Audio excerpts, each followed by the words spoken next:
কেন চালানো হলো লাঠি? কার নির্দেশে চালানো হলো প্যালেট গান? ছোড়া হলো AK-47 থেকে গুলি? দেশের এই জেনজি বা ছাত্র ছাত্রীরা কি জঙ্গি? তারা কি সন্ত্রাসবাদী? কে যন্তর মন্তরের এই শান্তিপূর্ণ আন্দোলনের ওপরে এমন বর্বরচিত আক্রমণের নির্দেশ দিল? জানতে চাইছে জনগণ। ভরা সংসদে প্রিয়াঙ্কা গান্ধীর এই হুঙ্কার, কার্যত পিছনের দরজা দিয়ে পালাতে বাধ্য হলেন দেশের প্রধানমন্ত্রী এবং স্বরাষ্ট্রমন্ত্রী। আপনারা দেখছেন ভয়েস অফ বহুজন। আমি শরদিন্দু বিশ্বাস। বন্ধুরা, আপনারা জানেন যে ককরোচ জনতা পার্টির নেতৃত্বে আর সমুদ্র হিমাচল ছাত্র যুব বা ভারতের জেনজিদের আন্দোলনে একেবারে ধরাশায়ী হতে চলেছে বর্তমান শাসক বিজেপি রাজনৈতিক দল। আন্দোলনকে দমানোর জন্য তারা যে নৃশংস আক্রমণের পরিকল্পনা নিয়েছিল তা একেবারে বুমেরাং হয়ে এই বিজেপির দিকেই তেড়ে আসছে। শান্তিপূর্ণ যে আন্দোলন শুরু হয়েছিল জেনজিদের নেতৃত্বে, তাকে ভয় দেখানোর জন্য চেষ্টা করেছিল মোদি, অমিত শাহ। উল্টে ভারতের জেনজিরা এই পুলিশের ডান্ডা, টিয়ার গ্যাস, জল কামান, প্যালেট গান, এমনকি AK-47 কে ভাবতে পাচ্ছেন AK-47 থেকে গুলি হচ্ছে, সেটা দেখেও তারা ভয়ে কম্পিত না হয়ে পুলিশের চোখে চোখ রেখে এমন ভাবে রুখে দাঁড়িয়েছে যে জেনজিদের সামাল দিতে একেবারে হিমশিম খেয়ে গেছে এই বর্তমান শাসক বিজেপির যে পুলিশেরা। हैप्पी दिवाली मोदी जी। ये जो दिवाली खेली है ना आज अपने स्टूडेंट्स के साथ, बम मार के, आंसू गैस के गोले छोड़ के, डंडे मार के, हैप्पी दिवाली मोदी जी। डंडे क्या मार रहे हो यार? गोली मारो, खत्म करो। वैसे भी तो मर ही रहे ना हम स्टूडेंट्स। गोली मारो, खत्म करो मोदी जी।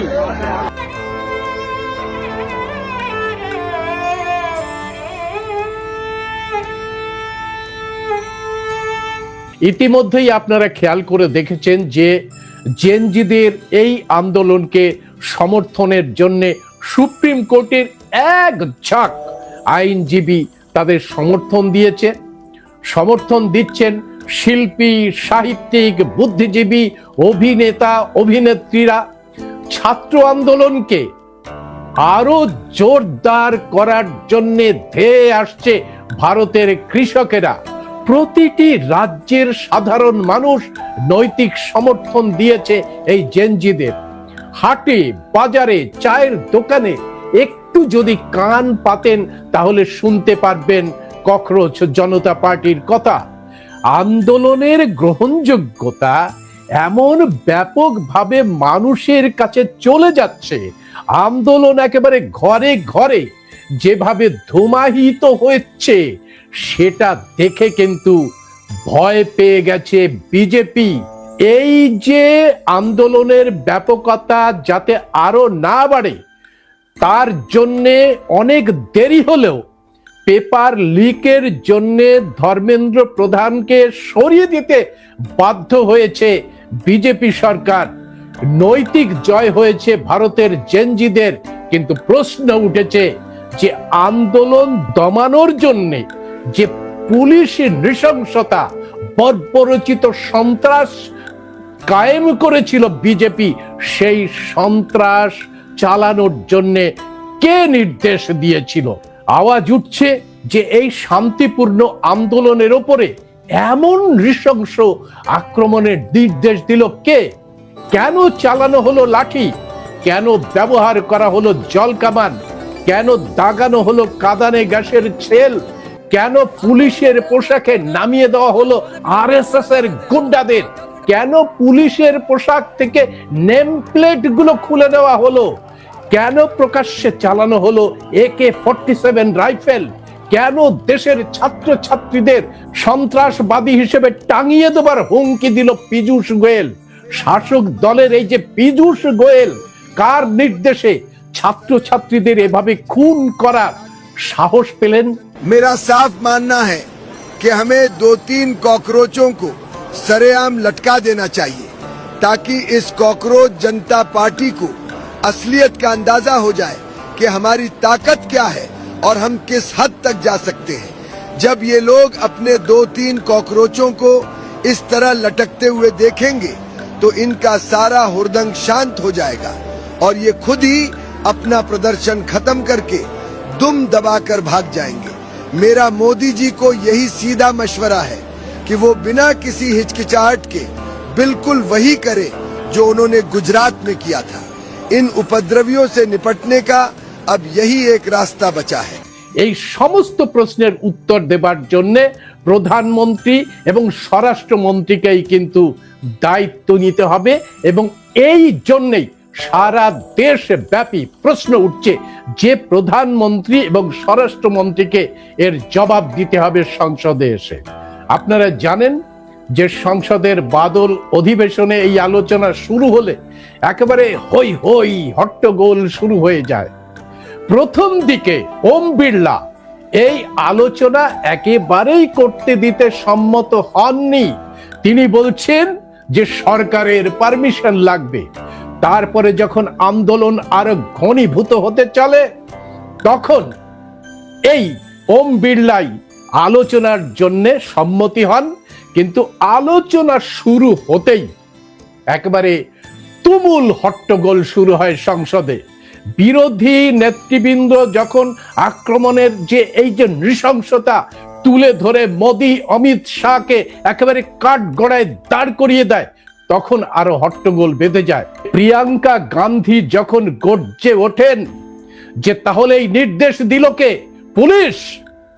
সংসদের মধ্যে এই প্রিয়াঙ্কা গান্ধীর হুঙ্কারকে অনেক বিজেপি সাংসদই इंदिरा गांधी छाया देखते पाए कि क्या जरूरत थी एक मासूम बच्ची पर इस तरह दमन करने की। क्या जरूरत थी उन छात्रों पर आंसू गैस चलवाने की, उन पर लाठियां बरसाने की, उन पर वाटर कैनन्स चलवाने की।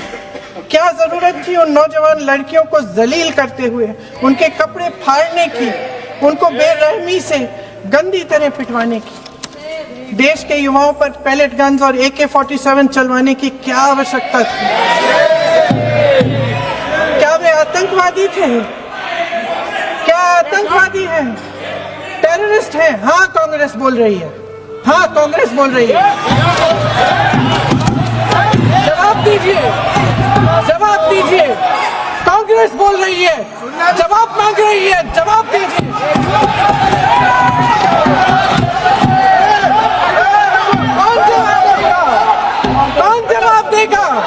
गृह मंत्री जी जवाब देंगे। किसने ऑर्डर दिया? किसने ऑर्डर दिया पैलेट गन्स चलाने के लिए? किसने ऑर्डर दिया? এরপরে যেটা ঘটে সেটা হচ্ছে যে গোটা ভরা সংসদের মধ্যে উত্তর দেওয়ার পরিবর্তে মোদি এবং অমিত শাহ একেবারে পেছনের দরজা দিয়ে পালিয়ে যেতে বাধ্য হয়। আপনারা খেয়াল করে দেখেছেন যে রাহুল গান্ধী প্রকাশ্যে দাবি করেন যে ছাত্র ছাত্রীদের উপরে এই আক্রমণ চালানোর আদেশ বা নির্দেশ দিয়েছেন অমিত শাহ স্বয়ং। কারণ এই দিল্লির যে প্রশাসনিক অবস্থা এবং দেশের স্বরাষ্ট্রমন্ত্রী তিনি, তার আদেশ ছাড়া কোনোভাবেই দেশের ছাত্রছাত্রী, দেশের যুব সমাজ, দেশের জেনজিদের উপরে এরকম ভাবে আক্রমণ হতে পারে না। ফলে অমিত শাহকে রাহুল গান্ধী দাবি করেন যে অমিত শাহকে অবিলম্বে পার্লামেন্টে এসে বিশ্বাসযোগ্য জবাব দিতে হবে এবং পদত্যাগ করতে হবে। বাদল অধিবেশন কিন্তু 15 তারিখের আগেই শেষ করতে হবে। সুতরাং তার আগে অমিত শাহ এবং প্রধানমন্ত্রী নরেন্দ্র মোদীকে অবশ্যই এই প্রসঙ্গ নিয়ে পার্লামেন্টের সংসদে এসেই কিন্তু জবাব দিতে হবে।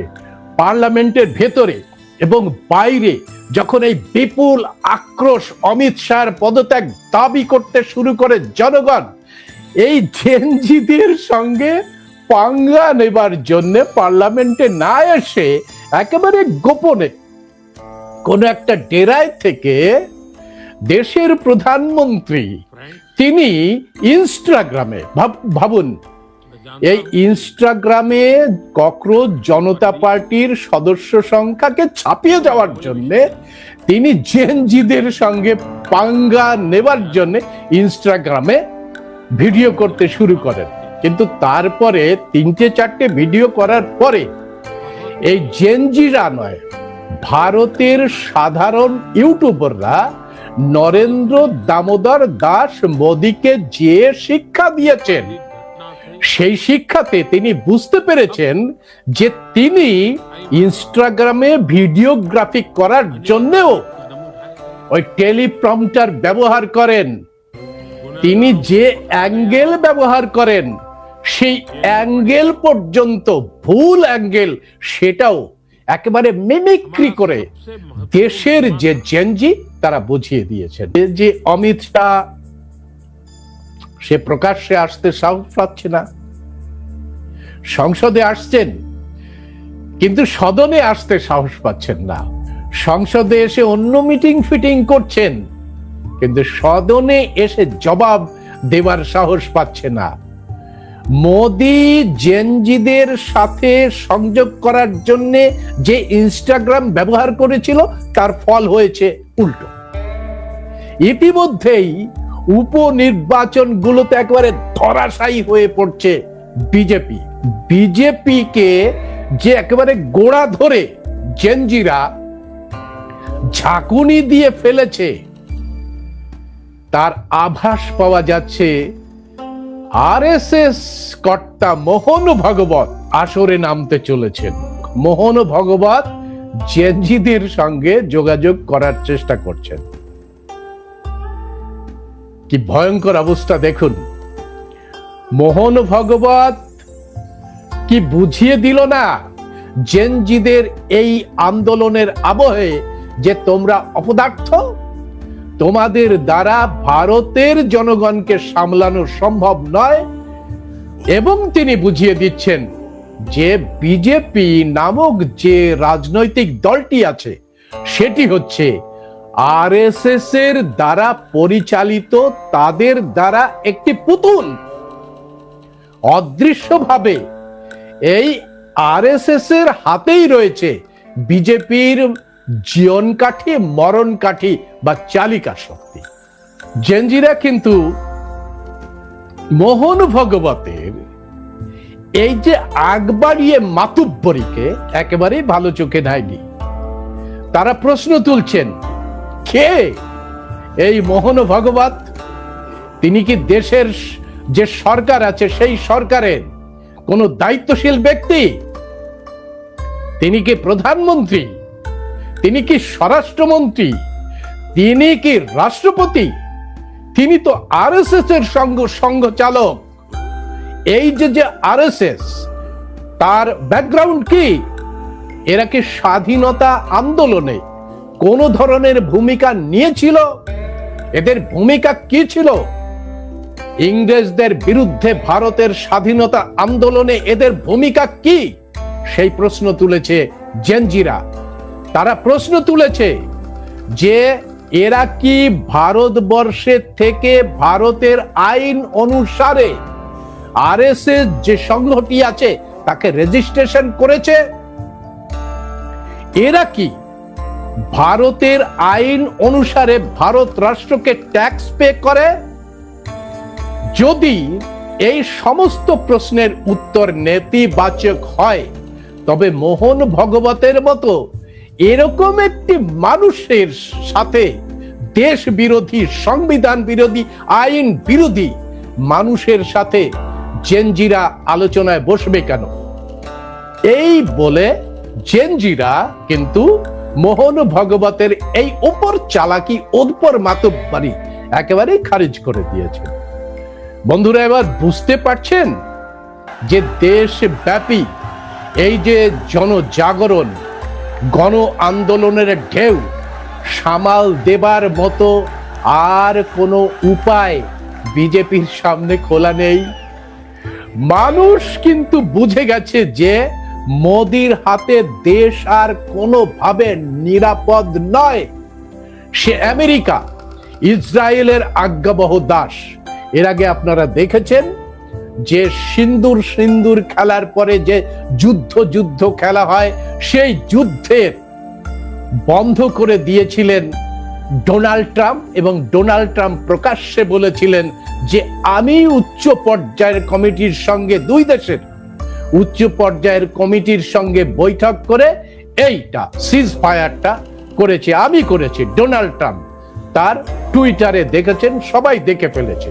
অর্থাৎ দেশের যে সার্বভৌমত্ব, দেশের যে সংবিধান, সমস্ত কিছুই ধ্বংস করে দিয়েছে মোদি। কেন? আসলে এপস্টিন ফাইলে মোদির নাম এমন ভাবে ফেসে আছে যে কোনো মুহূর্তে ডোনাল্ড ট্রাম্প যে কোনো ভাবেই তার ক্যারিয়ার খতম করে দিতে পারে বলে হুমকি দিয়ে রেখেছে। ফলে ডোনাল্ড ট্রাম্পের বিরুদ্ধে, ইসরায়েলের বিরুদ্ধে মোদি টু শব্দটি করছে না, যা বলছেন তাই মেনে নিচ্ছেন। ভারতের ছেলে মেয়েদের হাতে পায়ে শিকল বেঁধে ভারতে পাঠানো হচ্ছে, সেটাও সম্মতি দিচ্ছেন মোদি। ফলে ভারতের জনগণ আর এই বিশেষ করে জেনজিরা বুঝতে পারছে যে কোনোভাবেই মোদির হাতে ভারত রাষ্ট্র নিরাপদ নয়। আপনারা ইতিমধ্যেই দেখেছেন চীন যেভাবে বিশাল এলাকা দখল করে বসে আছে, বিশেষ করে লাদাখে এবং অরুণাচল প্রদেশের মানুষেরা তো সরাসরি চীনা সৈনিকদের বিরুদ্ধে প্রতিরোধ গড়ে তুলেছে। বিশ্ব জুড়ে মোদির যে শিক্ষাগত যোগ্যতা, তার যে আচার আচরণ, সেটা নিয়ে একেবারে হাসাহাসি পড়ে গেছে।